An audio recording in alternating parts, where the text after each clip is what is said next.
Assalamualaikum teman-teman semuanya, kembali lagi bersama saya di channel YouTube saya yaitu Alma Akila Zahra.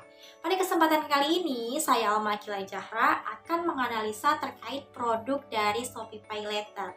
Nah, sebelumnya apa sih itu Shopee Letter?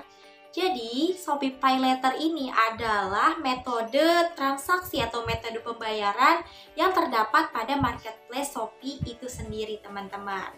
Nah, di sini saya akan menganalisa terkait produk Shopee Letter itu dengan beberapa poin. Nah, poin yang pertama itu teman-teman, bagaimana sih praktek dan transaksi dari Shopee Letter itu tersendiri.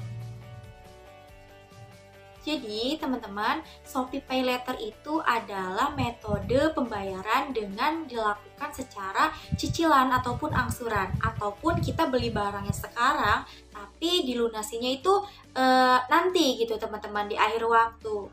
Nah, itu adalah suatu transaksi yang dilakukan oleh pemilik akun Shopee Letter itu tersendiri dan marketplace yang tersedia yaitu Shopee.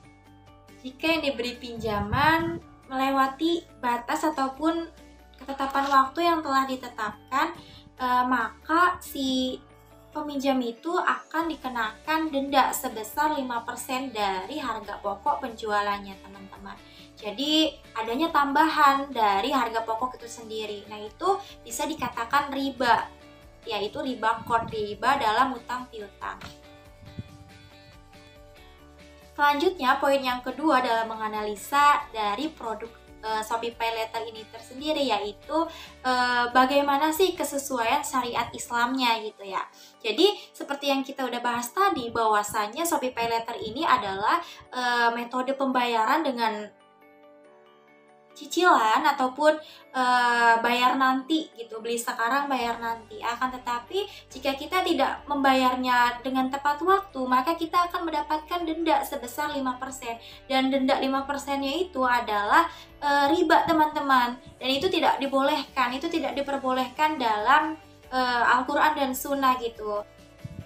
Dalam fatwa DSN MUI dijelaskan juga bahwasannya tentang finansial teknologi syariah atau penetapan rukun-rukun dan akad-akad dari akad kod itu tersendiri. Jadi Shopee Letter itu belum termasuk ke dalam ketentuan-ketentuan yang telah ditetapkan pada fatwa DSN MUI tentang kod gitu, karena syarat-syarat dan rukun-rukunnya tidak terpenuhi.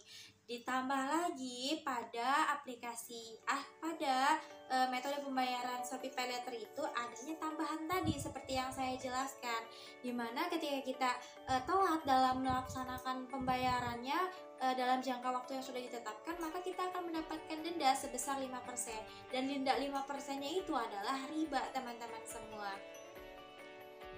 Nah, selanjutnya poin yang terdapat dalam menganalisa dari produk Shopee Letter itu tersendiri, yaitu adab ataupun etika bisnis dari Shopee Letter itu tersendiri.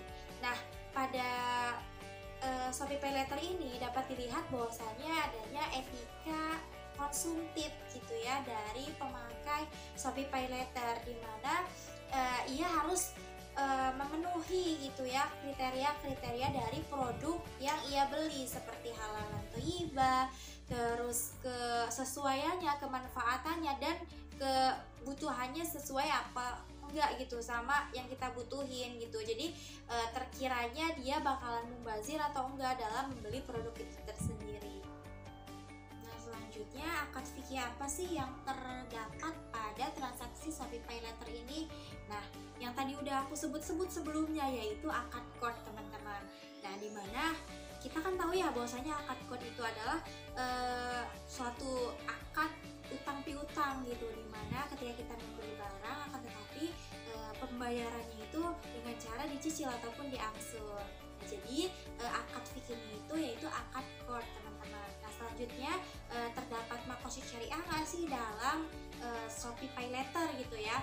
Jadi kita kan tahu ya bahwasanya makosid syariah itu ada 5, dimana kita harus menjaga jiwa, menjaga agama, menjaga akal, menjaga keturunan, dan menjaga harta kita gitu. Jadi kelima itu bisa disingkat menjadi 3, yaitu daruriyah, tahsiniyah, mahazaniyah. Jadi menurut saya yang termasuk ke dalam transaksi Shopee Letter masuk ke dalam yang tahsiniat, jadi